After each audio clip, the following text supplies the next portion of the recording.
Seguramente en algún momento solemne, frente a un féretro, ha surgido esa pregunta silenciosa: ¿por qué solo vemos la mitad superior de la persona? Bueno, hoy vamos a desentrañar los motivos, que fíjate, son mucho más complejos de lo que parece, y que explican esta práctica funeraria que es prácticamente universal.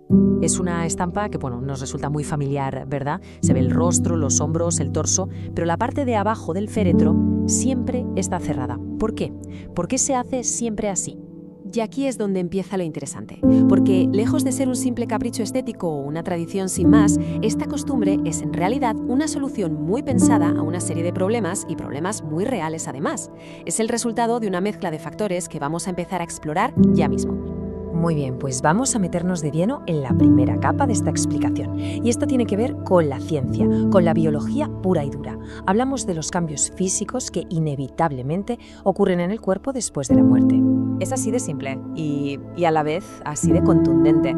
Desde el instante en que el corazón deja de latir, la física toma el control por completo.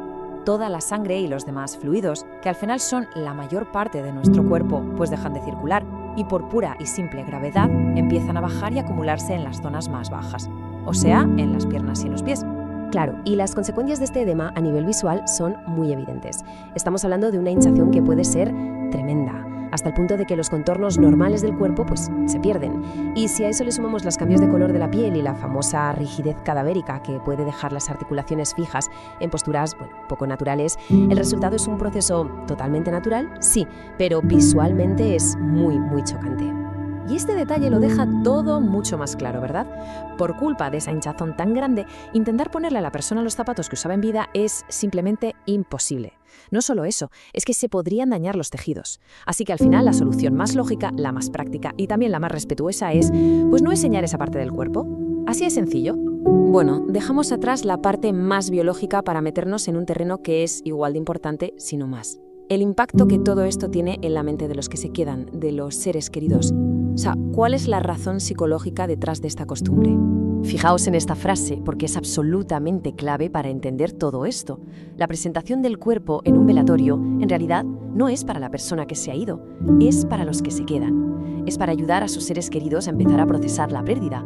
Es, por así decirlo, una herramienta terapéutica, una herramienta para el duelo. Los profesionales del sector tienen un nombre para esto. Lo llaman el cuadro de memoria. La idea, el objetivo principal, es crear una última imagen que sea serena, que transmita paz y dignidad. Una imagen que pueda, de alguna manera, superponerse y reemplazar los recuerdos que a menudo son mucho más dolorosos, como los de la enfermedad o los últimos momentos. Es, en el fondo, un acto de cuidado, un cuidado deliberado hacia la salud mental de la familia. Y ojo, que la neurociencia respalda todo esto. Resulta que nuestro cerebro está, por así decirlo, cableado para reconocer la identidad de una persona en su cara y también en sus manos. Ahí es donde para nosotros reside la esencia de quién era esa persona. En cambio, las piernas, los pies, son anatómicamente más genéricos, no nos dicen tanto a nivel emocional o de identidad. Por eso, tiene todo el sentido del mundo centrar el foco en lo que de verdad importa para el recuerdo. Y esto no es ninguna tontería, de verdad. Hay estadísticas que muestran que hasta un 15% de las personas pueden acabar desarrollando lo que se llama un duelo complicado. Es un estado muy difícil que puede incluso parecerse a un trastorno de estrés postraumático. Y claro, una última imagen que sea perturbadora puede actuar como un detonante. Así que visto así, ese control visual que permite el féretro de media tapa es también en cierto modo una medida de prevención para la salud mental. Vale, y ahora la pregunta es: ¿cómo hemos llegado a este diseño? Porque esto no ha sido siempre así, ni mucho menos. Y la propia historia del ataúd nos va a dar un montón de pistas. A ver, antes del siglo XIX lo normal eran los ataúdes hexagonales, cajas sencillas, con la forma del cuerpo, básicamente para ahorrar madera. Su función era, puramente funcional. Pero todo cambió con la Guerra de Secesión en Estados Unidos. De repente había una necesidad enorme de transportar los cuerpos de los soldados caídos de vuelta a casa, a veces a distancias larguísimas. Esto disparó la industria del embalsamamiento y con ella la producción masiva de ataúdes. Y fue justo en ese momento cuando el diseño dio un giro radical y empezó a centrarse mucho más en la presentación.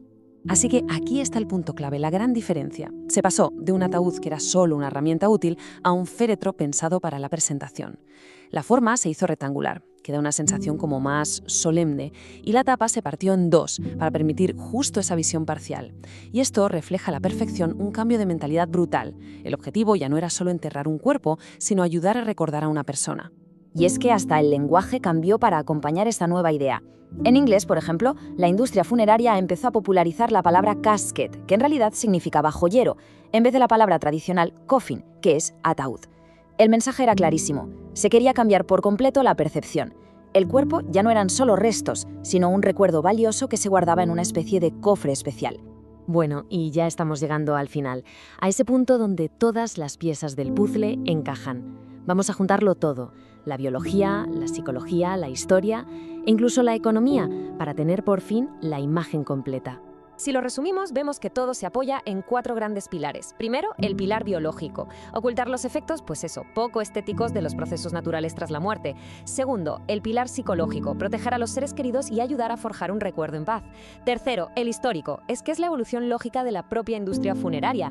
Y cuarto, un factor súper práctico, el económico. Que no nos engañemos, preparar un cuerpo entero para que se vea bien es muchísimo más caro y lleva mucho más trabajo. Pero es que además hay otras razones muy prácticas. Por ejemplo, permite acomodar a personas que son muy altas simplemente flexionando un poco las rodillas, sin que se note. También facilita mucho las cosas en el caso de donantes de órganos o tejidos, cuyos cuerpos lógicamente han pasado por intervenciones. Ojo, también cumple con normativas de crematorios que, por las emisiones tóxicas, prohíben los zapatos. Y por supuesto, todo esto encaja muy bien con muchas tradiciones culturales y religiosas que valoran la modestia. Así que, al final, nos damos cuenta de que este objeto es muchísimo más que una simple caja.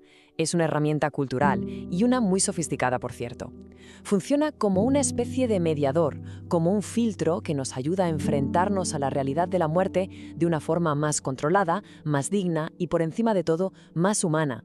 En definitiva, la manera en que se ha llegado a diseñar un féretro dice muchísimo sobre cómo, como sociedad, gestionamos una realidad tan complicada como la muerte. Y todo esto nos deja con una última pregunta para reflexionar. ¿En qué otros aspectos de nuestro día a día existen diseños o costumbres que están ahí precisamente para eso, para protegernos o filtrarnos realidades que son difíciles de afrontar? Ahí queda la reflexión. Muchas gracias por habernos acompañado.